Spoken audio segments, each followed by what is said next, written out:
Fala, pessoal, excelente semana para todos vocês, exceto o Fluminense, que não dá paz pra gente nessa temporada 2024. Então, tirando o Fluminense, eu espero que esteja tudo bem na tua vida, do lado pessoal, familiar, amoroso, profissional, enfim. Uma excelente semana para vocês. Hoje é segunda-feira, dia 11 de novembro de 2024. Jogo do Fluminense só daqui a 11 dias. Mas eu trago aqui nesse conteúdo para vocês que o Fluminense hoje é uma indefinição só. O Fluminense, a palavra que traduz o Fluminense hoje é indefinição. O que será, interrogação, do Fluminense na temporada 2025? Quem ficará no Fluminense na temporada 2025? Aonde o Fluminense estará na temporada 2025? Fluminense hoje é sinônimo de indefinição. E eu vou trazer para vocês aqui, nesse vídeo, nesse conteúdo, algumas possibilidades do que pode acontecer com a gente, de quem pode sair, de quem pode ficar, qual é o cenário. A gente está vivendo um ano muito ruim. E isso muito se explica também pela falta de gols, tá? Acabou de sair uma matéria agora no GE que fala que o Fluminense tem a pior, ó, vou ler para você aqui agora, até postei lá no nosso Instagram. Você não tá seguindo lá o nosso Instagram, tá? Tanto o Instagram do Sentimento Tricolor quanto o canal do Dezão. É uma novidade que eu trago pra vocês aí no Instagram. Por enquanto, é uma página que eu criei pra poder falar de futebol em geral, futebol nacional, internacional. Todo mundo da bola tá lá na página, canal do Dezão. A página foi criada agora, tem 48 horas. Estamos chegando aí a 1.000 seguidores, tem 700 e poucos seguidores. Então, se você não segue ainda, siga lá, tanto o Sentimento Tricolor quanto o canal do Dezão lá no Instagram, tá? A matéria publicada no GE fala o seguinte, ó. Fluminense tem o menor número de gols em uma mesma temporada neste século. Clube balançou as redes apenas 68 vezes em 2024. Ah, não. Eu vou destrinchar isso aqui. Com certeza, ou muito provavelmente, o GL tá destrinchando essa informação e deve estar comparando com as outras temporadas. Quer ver só? Muito se explica, né? Um time que não faz gol é um time que não vai vencer partida. Um time que tem poucos gols fatalmente venceu poucas partidas, né? Então a gente que achava que o problema do Fluminense era só defensivo e o Mano razoavelmente resolveu esse problema, apesar de a gente ter sofrido 2 gols no último jogo contra o Internacional. Mas se o Fluminense não se não é ainda uma das melhores defesas do Campeonato Brasileiro. Ele conseguiu resolver quase que por completo esse problema. Mas o problema do ataque, o Mano não conseguiu resolver, não. Tá? O Fluminense ainda é um time que faz muito poucos gols. E é por isso que a gente tá brigando na parte de baixo da tabela. Né? Um time que não tem equilíbrio, cara, não vai chegar a lugar nenhum. Vamos lá, a matéria do GE diz o seguinte, ó. Pouca proximidade com as redes. Essa é uma das marcas do Fluminense de 2024. Com apenas 68 gols marcados até aqui. O clube enfrenta um ano de poucas comemorações. Faltando 5 jogos para acabar o Brasileirão, o time tem o menor número de gols de uma mesma temporada no século. Vocês têm noção da quantidade de times ruins, de atacantes ruins, que já passaram pelo Fluminense nesse século? E nenhum daqueles times ruins que a gente teve nesse século, nenhum daqueles atacantes, já tivemos Felipe Cardoso, Júnior Dutra no ataque do Fluminense. E nem com esses jogadores a gente fez tanto poucos gols quanto a gente está fazendo nessa temporada 2024. É muito preocupante. O Fluminense fez 62 jogos até aqui nessa temporada. 25 vitórias, 14 empates e 23 derrotas. 68 gols marcados e 65 gols sofridos. O Fluminense tem um saldo de 3 gols positivo no ano. No ano, tá? Para somar mais 8 gols no ano, o Fluminense precisará melhorar a média de gols por partida. Neste momento, o time tem uma média de 1,1 gol por jogo. Não falei que eles iam comparar aqui? Olha isso, cara. Meu Deus do céu. Ah, não. Eu vou precisar compartilhar a tela com vocês. Isso aqui é inacreditável. Olhem isso aqui. Olhem esses números aqui. Olhem esses números aqui. Temporada 2024. Tá vendo aí? 68 gols. Temporada 2023, 115 gols. Olha isso, gente. Olha que absurdo. Temporada 2022, 121 gols. A gente marcou mais gols em 22 do que em 23. E eu sempre falei aqui, o melhor ano do Diniz no Fluminense não foi de performance, tá? De performance. De resultado, claro que não.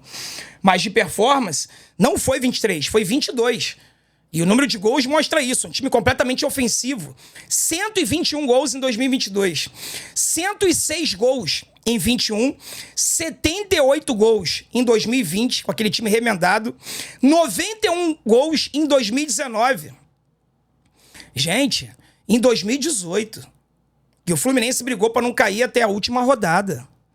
O Fluminense fez 76 gols. Que foi o ano com o menor número de gols no século. Faltam 5 jogos. O Fluminense vai ter que fazer 8 gols nos próximos 5 jogos para igualar a marca de 2018. O Fluminense ficou 10 ou 9 jogos em 2018 sem marcar gols, lembra? Os últimos 9 jogos do campeonato, a gente só foi marcar no último, contra o América Mineiro, o gol do Richard. Nem naquele ano que a gente ficou 9, se não me engano, 9 ou 10 jogos sem marcar, a gente teve números tão ruins. 2017, 118. 2016, 94. 2015, 82. 2014, 112. 2013, 91. E 2012, ano do Tetra Brasileiro, campeão carioca, 114 gols. O nosso ano de 2024 ele é pecaminoso. Pecaminoso.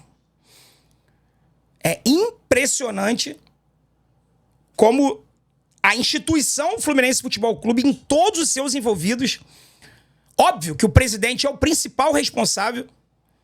É o principal responsável. Com os reforços, na demora da demissão do Diniz, em renovar com o Diniz um mês antes de demiti-lo depois. Trouxe 7 jogadores na primeira janela do ano. Nenhum dos 7 teve um aproveitamento razoável. Na janela do meio do ano agora, nenhum jogador contratado tá ajudando a tirar a gente dessa situação. O Ignacio tá machucado, me ajuda aí. Ignacio machucado, só o Thiago Silva, claro, né? O Ignacio tá machucado, o Kevin Serna se machucou, ajudou um pouco, mas não virou titular. O Gabriel Fuentes não joga, o Nonato não joga, o único titular é o Facundo Bernal. O Fluminense deve ter contratado entre 13 ou 14 jogadores na temporada, se bobear mais. E você tem apenas 2 com o Thiago Silva, vai. Facundo Bernal e Thiago Silva. 2 apenas titulares. Então, é óbvio que o presidente é o principal responsável, mas não é só ele.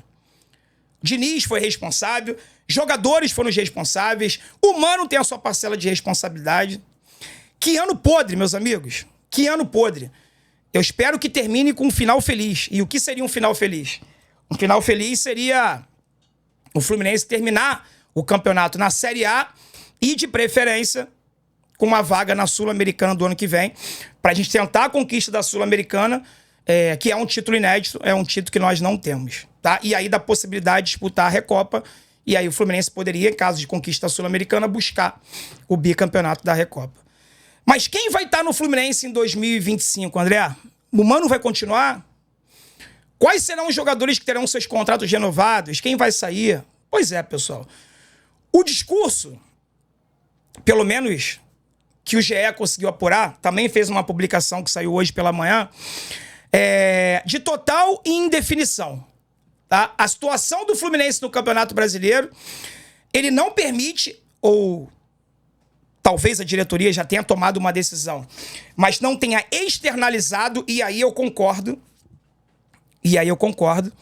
tá? Tu imagina, vou te passar a lista aqui dos jogadores que tem um contrato encerrando no final do ano, tá? Manuel tá sendo utilizado como titular. Tu imagina se o Fluminense deixa vazar ou declara publicamente que o Manuel não vai ter esse contrato renovado. Qual a motivação do Manuel para jogar os últimos 5 jogos? Perigoso, né? Felipe Melo também tem o seu contrato vencendo 31 de dezembro. É um dos líderes do vestiário. O Fluminense não falou nem que sim, nem que não. Pelo menos não externalizou isso publicamente. Tá? Diogo Barbosa, pelas notícias que saíram, o Fluminense já manifestou o interesse e já avisou o Diogo Barbosa que irá renovar com ele. Num primeiro momento, eu tinha achado até aceitável. antes da saída do Marcelo. Eu falei, bom, o Marcelo deve continuar, Diogo Barbosa titular, vai brigar ali com o Gabriel Fuentes e tal. Pra ser um bom reserva, eu concordo com a renovação. Mas eu não sei nem se serve pra ser reserva. Sinceramente, tá? Porque se renovar com o Diogo Barbosa e o Gabriel Fuentes foi contratado agora, tem contrato longo, o Fluminense não vai em busca de um lateral esquerdo. E, porra, a gente vai ter 2 laterais esquerdos, nota 5? Pô, André, mas como é que o Gabriel Fuentes é nota 5 se tu não viu o cara jogar? Se ele não consegue barrar o Diogo Barbosa nos treinos, é porque ele é pior do que ele. Você concorda comigo? Ou não? Aí eu sei que tem gente que vai ter que falar assim, ah, não, adaptação, tem que esperar. Porra, galera. Quando o cara é bola, ele chega, conquista a vaga dele de titular, não tem adaptação, não tem nada. Se o Gabriel Fuentes não consegue barrar o Diogo Barbosa, é porque ele é pior do que o Diogo Barbosa. Então, assim, para a temporada 2025, a gente vai começar com a lateral esquerda, com 2 laterais nota 5. Então eu passo a ser contra a renovação com o Diogo Barbosa. Porque abre uma janela pro Fluminense no mercado e trazer a contratação, tentar trazer um lateral esquerdo, pelo menos nota 6, 6,5, 7. Essa história que não dá para contratar lateral sem dinheiro também é uma, né, conversa para boi dormir. O Botafogo é um exemplo aí com o Cuiabano, que não é um lateral nota 10, mas é um lateral nota 7. Entrega. Cuiabano é um jogador de nível salarial que o Fluminense, por exemplo, poderia pagar. Então eu sou contra, passei a ser contra a renovação do Diogo Barbosa, tá? O Lucumia, que esse aqui tem um custo baixo, veio com uma aposta, também tem contrato vencendo no final do ano, tá? E o Marquinhos tem um empréstimo até o dia 1º de janeiro, deve voltar ao Arsenal. Ou seja, mais o Mano Menezes. Mais o Mano Menezes, que também tem o seu contrato vencendo até o final do ano, no final do ano, dia 31 de dezembro, tá? Qual é a minha opinião? Mano Menezes, Manuel, Felipe Melo, Diogo Barbosa, Lucumi, Marquinhos, tchau. Tchau. Não renovaria com ninguém. Com ninguém. Acrescentaria nessa barca o Renato Augusto, que tem contrato até dezembro de 25, rescinde. Gabriel Pires, que aberração. O cara faz musculação todo dia, joga bola, toma banho de piscina, sauna, ofurô e casa. Que bizarro. Que bizarro a contratação desse jogador. Que bizarro a manutenção desse jogador no elenco do Fluminense. Tem que ir embora pra ontem. Então eu falei 5 aqui agora, correto? Tô olhando aqui na matéria. Manuel, Felipe Melo, Diogo Barbosa, Lucumi e Marquinhos. Ok? 5. Renato Augusto, 6. Gabriel Pires, 7. Terãs, 8. Felipe Alves, o goleiro, 9. Vou ficar só nesses. Para início da barca. Para ir obrigatório. O Fluminense não pode nem pensar na possibilidade, na minha opinião, de manter nenhum desses nomes para 2025. Mano Menezes, obrigado pelos serviços prestados. Obrigado por deixar o Fluminense na Série A, se Deus quiser. Você foi muito bem pago para isso. Tchau. O Mário tem a obrigação de, no mercado, trazer um treinador de mais qualidade. Que saiba fazer uma gestão melhor de vestiário. Mano também não pode ficar para 2025. Fora os nomes que a gente tem que debater, né? O que fazer com o John Kennedy? Empresta, vende, fica, sai. O que fazer com Samuel Xavier? Empresta, vende, fica, sai. O que fazer com o Germancano? Pra mim fica, já deixo claro, tá? O Germancano é um caso à parte. Por mim fica. Ah, esqueci de botar naquela lista lá que tinha 9 nomes. Pode colocar o Antônio Carlos aí também. Já são 10. 10. Nota 10. Nota 0 pra todos eles, né? Na verdade não é nota 10, nota 0. São jogadores que não acrescentam absolutamente nada. Eu não faço a mínima noção de quanto ganham os jogadores do Fluminense. Mas você pode ter certeza que com esses 10 nomes que eu falei aí, chutando por baixo, irmãos, muito baixo, você pode colocar aí pelo menos 3 milhões de reais. Entre 2,5 e 3 milhões de reais. Por baixo. Tá? A única peça que eu aproveitaria para 2025 aí seria o Felipe Melo, fora do campo. O Fluminense ele tem o dever, a obrigação de oferecer um cargo para o Felipe Melo. Ou como um treinador da base, sub-15, 17, ele quer ser treinador, tá? Então, seria um prêmio para ele. Ele já tem um curso da CBF, tá apto. Sub-15, sub-17, vê a desenvoltura dele. Se ele for bem, sub-20. Quem sabe um dia ele não possa vir treinar o profissional. Felipe Luiz é um exemplo. Tá demonstrando ser um baita treinador. Super início de carreira. Não é porque ganhou o título, não. É porque o Flamengo passou a performar com ele. Treinador início de carreira, aí jogador se aposentou ainda agora. Por que não o Felipe Melo não pode ser essa mesma peça mais pra frente? Tô falando pra iniciar 2025 como treinador do Fluminense, não, mas mais na frente. Então o Felipe Melo seria o cara que eu aproveitaria no Fluminense. Ou como treinador da base, ou pra fazer a função que o Fred fazia, que é uma função que ficou vaga, oca. E aí eu me pergunto, será que aquela função tinha realmente necessidade de existir? Porque o Fred fazia uma função. O Fred saiu. A vaga ficou vazia, ninguém ocupou a vaga. Aí eu me pergunto, será que realmente tinha necessidade dessa função? Felipe Melo poderia ocupá-la, caso ela realmente seja útil, caso ela realmente sirva para alguma coisa, tá? Eu vou parar de falar, irmão, porque já tem 16 minutos de vídeo, me estendi demais. Se você não tiver deixado o like, deixa o like agora e se inscreva no canal. Tá legal, galera? Indefinição é sinônimo de Fluminense para 2025. Tá legal?